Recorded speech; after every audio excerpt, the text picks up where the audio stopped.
এই অফিসেই কিন্তু আমি কাজ করব, আমি কিন্তু প্রীতমকে সেটা স্পষ্ট জানিয়ে দিয়েছি। আর এখানে দেখো আগের বারে যে রাম পান্নাটা বানিয়েছিলাম সেটাকে ফ্রিজে এটাকে টিফিন বক্সের মধ্যে ভরে রেখে দেবো, এটা অনেকদিন স্টোর হয়ে থাকবে, কোনো রকম অসুবিধা হয় না।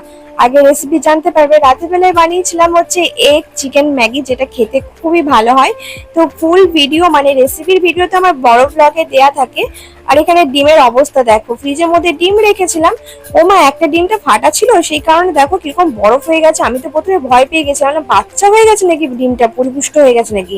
তো যাই হোক, এখানে এগ চিকেন ম্যাগিটা বেশ ভালো করে বানিয়েছিলাম। তারপরে যে কাণ্ডটা হলো, আমি তো বেশ রসিয়ে কষিয়ে রান্না করেছিলাম, কিন্তু সে তো অফিস থেকে এসে একটা এত ভালো খবর দিল, সেটা হচ্ছে যে এই যে ওদের অফিস থেকে আজকে নাকি বিরিয়ানি দিয়েছে। সেই কারণটা আমি জানি না কি কারণে খাইছে। এমন অফিসে কাজ যদি আমি পাই না আমি করব, কারণ আমি তো এরকম অফিসে কাজ করব যে অফিসে বিরিয়ানি খাওয়ায়।